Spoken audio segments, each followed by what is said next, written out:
Hi teachers, I'm Kathy, a former elementary teacher turned children's book author, and I wrote a special book just for you. So sit back, relax, I love to read it to you now. The Teacher's Pen by Kathy Smith.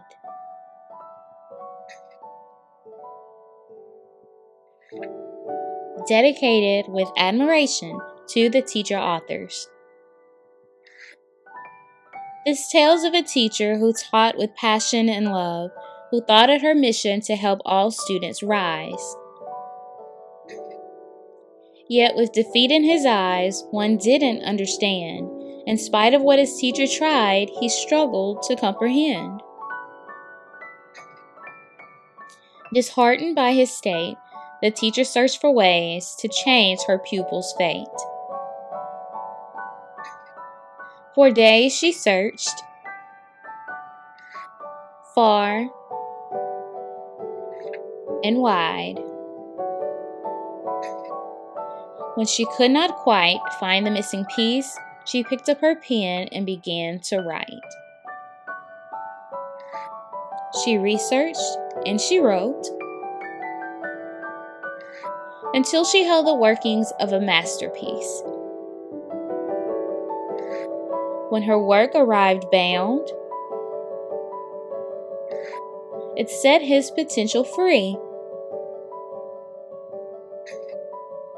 Then something truly remarkable happened. Her pages traveled far and wide and released endless potential once captive inside. May we come to value and love the might, creativity, and determination of the teacher's pen. If you love that book, you'll love Teacher Authors Academy. I'm Kathy, a former elementary teacher turned children's book author and founder of Teacher Authors Academy, where I'm creating a revolution of teachers dominating the children's book industry. And if you want to publish your very own children's book, just visit teacherauthors.org, where you can learn about our private coaching program, or you can request our professional development through your school, where you can learn for free. Now for this book, I dived into a different style of poetry. If you know me, you know I love rhyming and rhyming words, and I love writing in rhyme.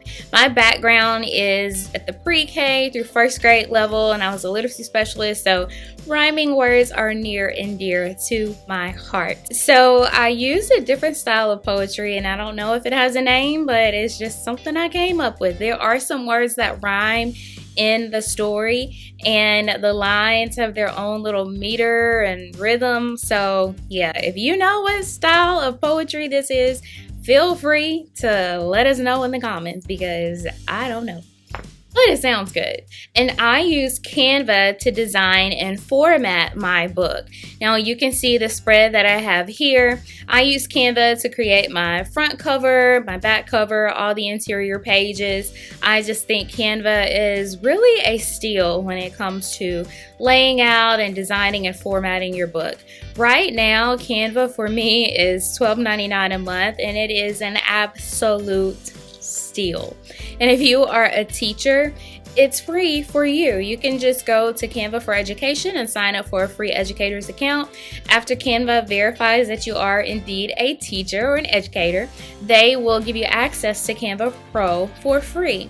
You also may want to check with your district, because some teachers that I've spoken with tell me that their district has purchased Canva for the school, so they already have access to it. But as a teacher, Canva is free for you, which is a plus. And I used Midjourney to illustrate my book. Now, if you're not familiar with Midjourney, it's the top-of-the-line AI illustration platform where your creative vision can come to life, and you don't have to pay hundreds or thousands to illustrate your children's book. Now, currently, Midjourney's plans start at $10 per month. So if you are not quite ready to invest in hiring a human illustrator, you can use an AI illustrator. Now, I am not just a proponent for using AI to illustrate books. I do have some books in mind that are going to be a series, and I do plan to hire a professional human illustrator to illustrate those books, because I know it would just take me too long to try to illustrate an entire series using Midjourney, using AI. So I do plan to hire a professional human illustrator one day when I work on my series. But if you are on a budget, or if you're just getting started and diving into creating children's books, AI illustration is a great tool for you. Now, in a previous video here, I had a request in the comment to dive deeper into some of the illustration prompts that I use in Midjourney. So let's have a look.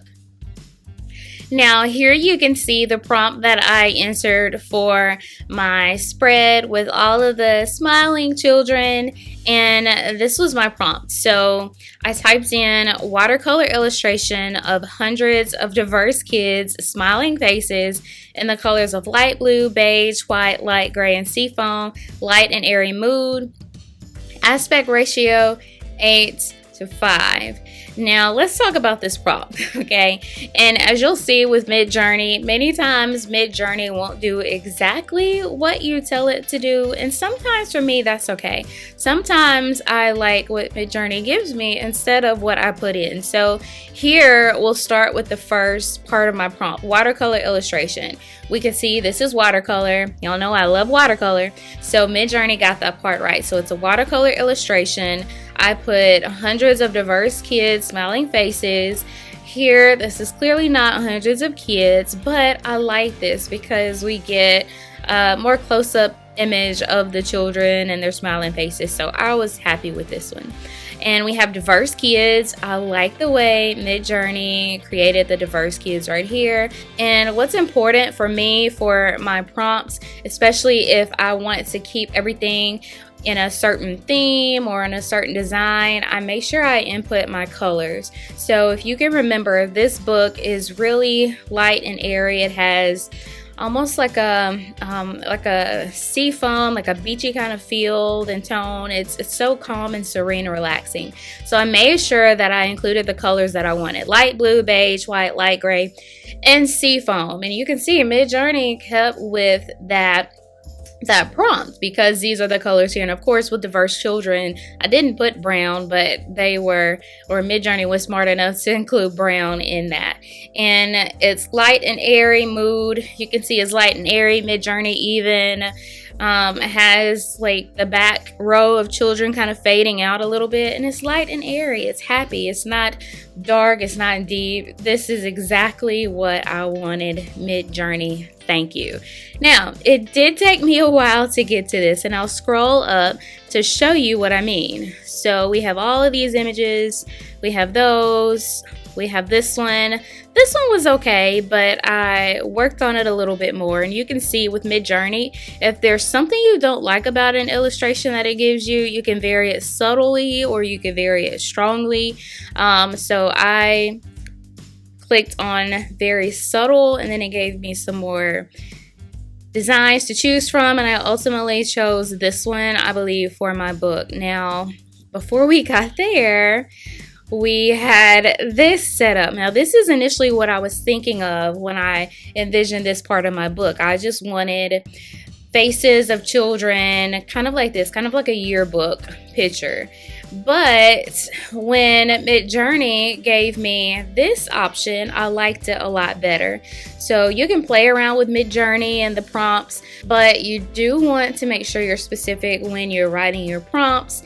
And even if Midjourney kind of veers off to the left or right or another path, then you can steer it back. Or if you like that path, just keep going down that path, okay? So you can see here, and one thing I'll tell you about AI illustration is you do have to work at it to get what you want. You can see all of these illustrations that I went through. And again, I'm very particular about my illustrations, so maybe that's why it took me so long to decide on one. But just be prepared to devote some time to AI illustration if you are particular like me and you want to get exactly what you want. Okay, and here I have another example of a prompt that I put in for the teacher when she was working on her book. So here is my prompt. It's a watercolor illustration of a thin Asian woman teacher wearing a light blue dress, sitting at a desk and hugging a book to her chest while smiling. In the colors of light blue, beige, white, light gray, and seafoam green, light and airy mood. Aspect ratio is 8:4. And you can see Midjourney did keep with this prompt. It was okay. They didn't show the teacher hugging the book. She's just holding the book. And I was okay with that as well. Midjourney was able to get the color spot on. That's exactly what I was looking for. It has a light and airy mood. Some of it's kind of blurred out. It's watercolor illustration. And this is what I want to point out in this image also. And you'll see in my illustrations where I have at the end AR8:4. That's simply the aspect ratio, and those are the dimensions that you want your image. So if you don't include the aspect ratio by default, Midjourney will give you like a square image.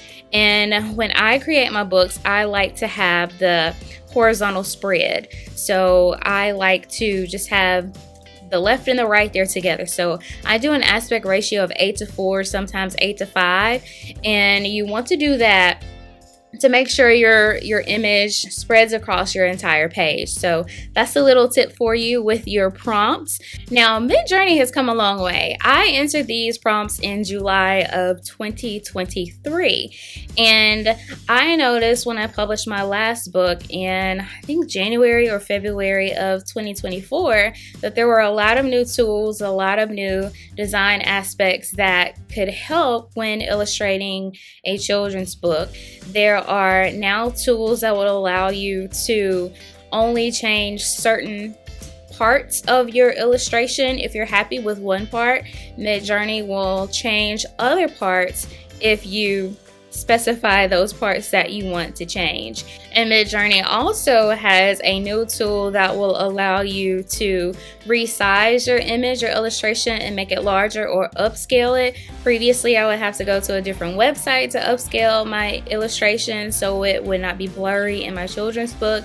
But now Midjourney allows you to upscale it in-house, which is great. I think maybe Midjourney has gotten feedback from users, and as they get the feedback, they add those features, which is great. Now, Midjourney and Discord, maybe I should say Discord, I'm not sure which one, but one of them, it has its own language.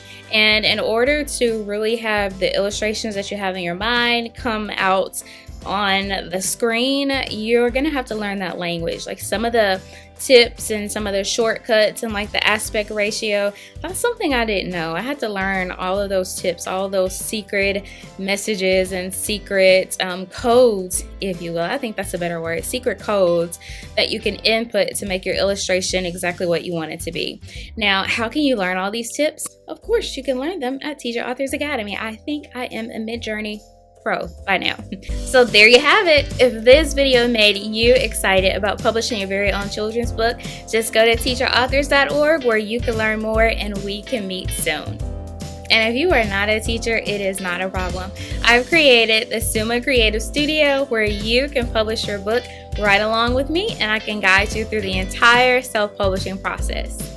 Thanks for watching. Be sure to subscribe and share this channel with a teacher you love, and stay up to date with our teacher publishing revolution.